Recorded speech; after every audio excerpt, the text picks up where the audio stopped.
They once asked me, "Do you believe in God?" And I answered, "I don't believe, I know." That answer startled people. It still does. But let me tell you what I meant. I didn't mean that I could prove God exists. I didn't mean I had found him in a church or a book or a dogma. I meant something simpler and stranger.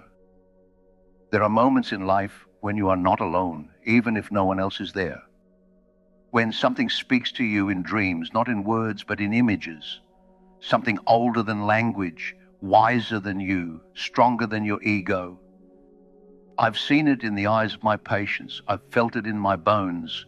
During illness and recovery, I've seen it rise from the unconscious like a wave. I've spent my life studying the psyche, and the more I listened to it, the more I realized there is something in us that reaches beyond us.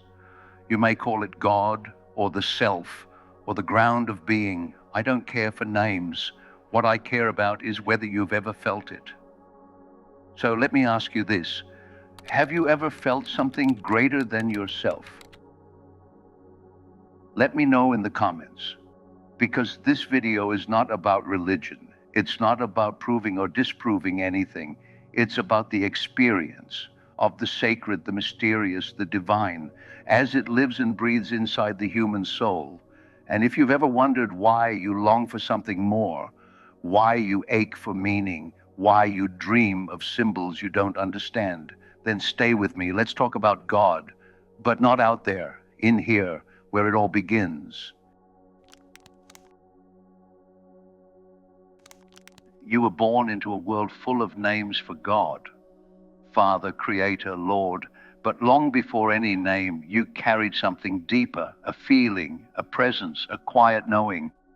I've always said, we don't invent the idea of God, we discover it within ourselves, not as a product of belief, but as an inner reality.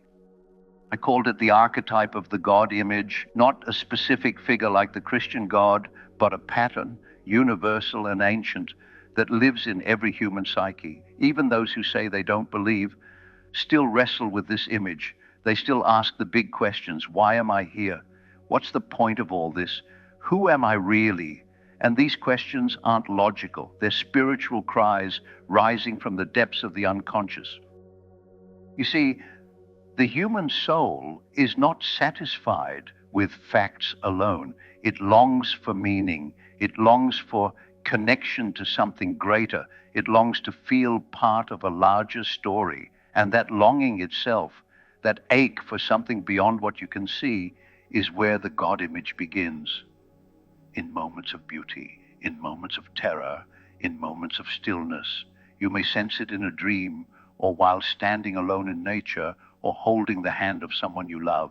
And whether you call it God or not, that something moves you, it humbles you, it changes you. That is the inner God, not a distant ruler in the sky, but a mystery living at the center of your being. You don't have to believe in it, you only have to listen, because if you're quiet enough and honest enough, you may begin to feel it, not out there, but in here. People often ask me if I'm religious. I tell them I'm not against religion, but I'm far more interested in the religious experience. There's a difference. You can sit in a church every Sunday and feel nothing. You can say all the right prayers and still be empty inside. And then one night you dream of a bright light, or a voice calls your name, or something inside you breaks open and you shed in tears for reasons you can't explain. That's what I care about. That moment, the moment something greater reaches you, not through dogma, but through silence, through symbols, through the soul. You see, I've spoken with priests who feel no God, and with patients who, without any faith, had visions so deep and pure, they were nothing short of divine. Because God does not live in buildings. God lives in experience, sometimes in suffering, sometimes in joy, often in dreams. A woman once came to me troubled by a dream she didn't understand. She said, I saw a great tree growing out of my body, and it stretched into the sky. She was terrified, but I smiled. That tree was not madness. It was meaning. It was life itself reaching upward from within her. It was God, not preaching, but growing. And this is why symbols matter. This is why dreams matter. Because the psyche speaks in images, not words. It does not hand you theology, it hands you mystery. So if you've ever felt ashamed for not fitting into traditional religion, let me tell you something. You don't have to be inside a church to stand on sacred ground. You only have to pay attention to what's rising inside you, to what's trying to speak. And if you do, you might just realize you've already been touched by the divine. People like to think of God as light, as love, as goodness, and I understand why we need something to trust, something pure to hold on to, something greater than our pain. But let me ask you, if God is only good, where does all the evil in the world come from? You see, I could never accept a one-sided God, because life itself is not one-sided. Nature creates and nature destroys. The same hand that heals can also wound. And if we are made in God's image, then God too must hold the shadow. I wrote about this in Answer to Job, a book that shocked many, because I dared to say even God has a dark side, not evil in the human sense, but wholeness, the kind of wholeness that includes rage, chaos, and destruction, not as mistakes, but as part of the mystery. Look at the flood in Genesis. Look at Job's suffering. Look at the plagues, the wars, the silence. Is that not the shadow of God?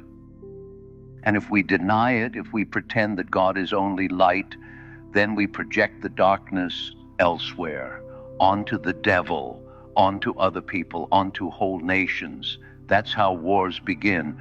Not just wars of bullets, but wars of ideas, wars inside the soul. The truth is, your shadow is part of you, and God's shadow is part of God. To love only the good in yourself is not real love, and to worship only the good in God is not real worship. Real relationship requires facing the whole, the beauty and the terror, the light and the dark, the yes and the no. And until we do, we live in illusion. We stay children. But the moment we face it, the moment we say, yes, even this belongs, that is the beginning of spiritual maturity. That is where true faith begins, not in blind obedience, but in the courage to look at God and still say, I'm listening. People speak of holiness as something distant, a robe, a ritual, a perfect life, but I've come to believe something different. To be yourself fully and truthfully is one of the most sacred things you can do. It sounds simple, but it's not, because most people don't live as themselves. They live as the version they were told to be. They wear a mask, what I call the persona. It's useful, it helps you survive in society.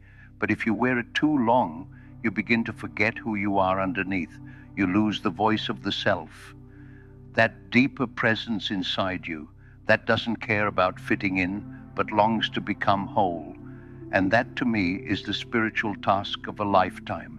Individuation, not perfection, not goodness, but wholeness. It is the process of becoming the person you were meant to be, not by copying anyone else, but by listening inward, by facing the parts of you that were buried, dismissed, or feared. And this is no easy path, because becoming yourself means shedding false identities. It means disappointment. It means conflict. It means being misunderstood. But it also means becoming real, alive, rooted. It means walking the path only you can walk. And in doing so, you connect to something eternal, not in the sky, but in your center, a meeting point between the human and the divine.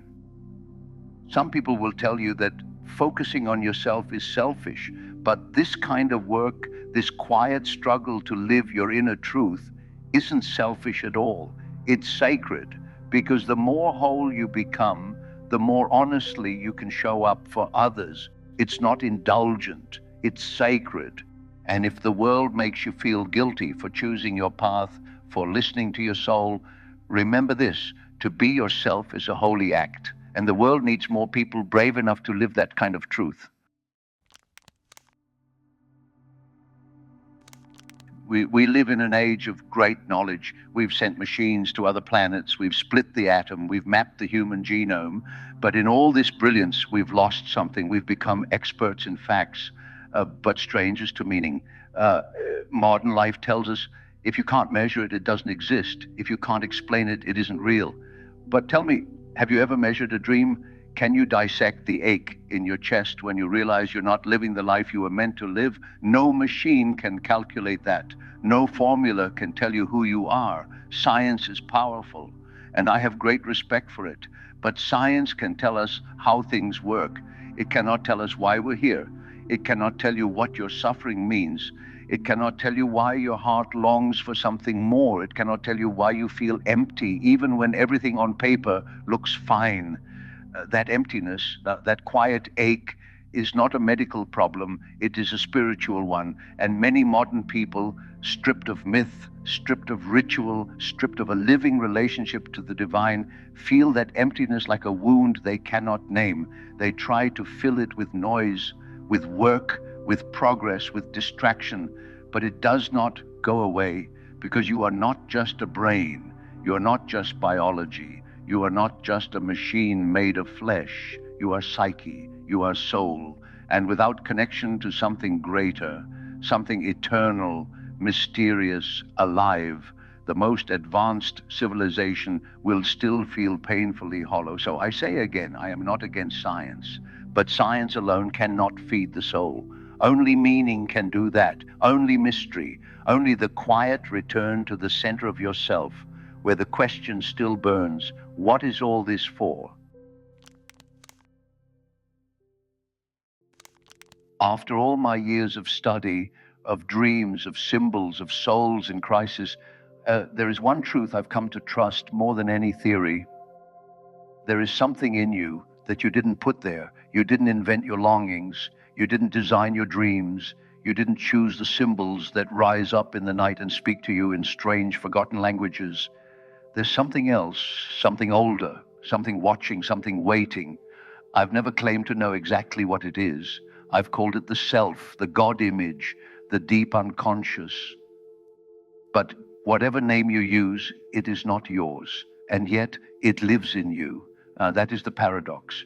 You are not God, but you carry the image of something divine. You are small, finite, wounded, and still something vast stirs in your depths, not to control you, but to guide you, to shape you, to call you toward wholeness. And it will use anything to reach you. A dream, a crisis, a conversation you weren't expecting, a silence you couldn't ignore. Many people search for God in the sky, in a book, in a distant heaven. But I've always believed that the deepest experience of the divine does not come from looking outward, but from turning inward. And what you find there will not always be comforting, but it will be real, it will be alive, and it will change you. So I'll leave you with this. You don't have to believe in God. You don't have to join anything, but you do have to listen to the mystery that lives in you. Because if you listen closely, you may just hear something that sounds like truth, that feels like home, that reminds you who you are and who you're still becoming. So now I ask you again, have you ever felt something greater than yourself? Not something you read in a book, not something someone told you to believe, but something you felt in a dream, in a moment of awe, in silence. If the answer is yes, you're not alone. There are more of us than you think. Quiet people, reflective souls, searching not for certainty, but for something real. This channel is for people like that, people like you. If this spoke to something inside you, I hope you'll stay. Subscribe, not for me, but for the sound of this voice returning to remind you you're not crazy, you're not alone, and you're not imagining things. You carry a mystery, and it's time you started listening. Let me know in the comments, have you ever felt something greater than yourself? Yes or no? That's all you need to say, yes or no. And if you'd like, share the moment. Someone out there might need to hear it. Thank you for watching.